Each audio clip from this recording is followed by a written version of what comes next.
तुम्हारे बेटे को घर का पता तो होगा ना? हैरत है। Good evening. Good evening. Good evening. अच्छा हुआ आ गए, कुछ बात करनी है जरूरी। ओके।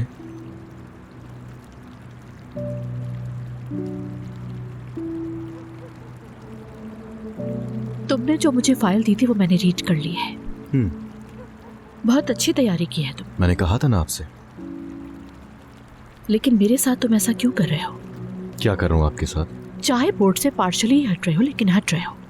तुमने मुझे लैला और टैनर के सामने बिल्कुल अकेला कर दिया है। वो तो उसी वजह से किया ना मैंने। आपका एक सरनेम है ना जिसपे बड़ा फख्र है आपको, करीमोगलू। वैसे बदनाम होने वाला ये नाम हर दिन दलदल में फंसता चला जा रहा है। क्या मतलब है इसका? कैसे कह सकते हो तुम ये? ये जो मार्टिन कूप खरीदा है ना आपने अम्मी, और उसके बाद अपने हाथ खींच लिए, ये आदमी जो कुछ कर रहा है सब आपके सामने है।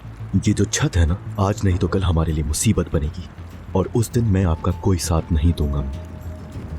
आपके बर्बाद होने वाली बादशाही में नहीं रहूंगा मैं। जानती हैं क्यों? क्योंकि आप सेल्फिश हैं। क्योंकि आपको अपने पहनने ओढ़ने, रहने सहने, अपनी दौलत से ही मोहब्बत है बस। तुम ये कैसे कह सकते हो? देख रही हूँ मैं तुम्हें कहां बहुत बदल गए हो। क्योंकि जिस गार में आप दौड़ रही हैं उसमें सिर्फ अंधेरा है।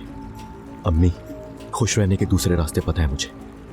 किस चीज के बारे में बात कर रहे हो अच्छी तरह जानती हो। सिर्फ मैं ही समझ सकती हूँ तुम्हें। नहीं समझी आप, पॉसिबल ही नहीं।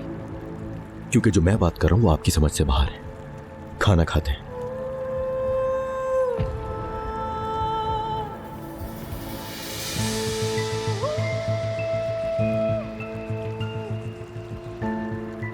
मैंने सुना है कि तुम आजादी का ऐलान कर रहे हो। कहाँ? वो तो मैं हमेशा से ही, लैला बस ऑफिशियल बनाया है इसे। और बताओगी कि मुझे कब बताती ये बात? तो अगर तुम सुबह मीटिंग में आ जाती तो पता चल जाता। अच्छा, तो इस काम का मैं कौन सा हिस्सा हूँ? तुम मैनेजमेंट बोर्ड में हो लैला, क्योंकि तुम्हारा शुमार हमारे 62 लोगों में होता है। और जहां तक मैं तुम्हें जानता हूं, तुम ये सुन के खुश हुई होगी, है ना? कहान सही कह रहा है। हर कोई खुश है अपनी जगह से। काम की बहुत बातें हो गई हैं तो खाना खा लें आप जरा।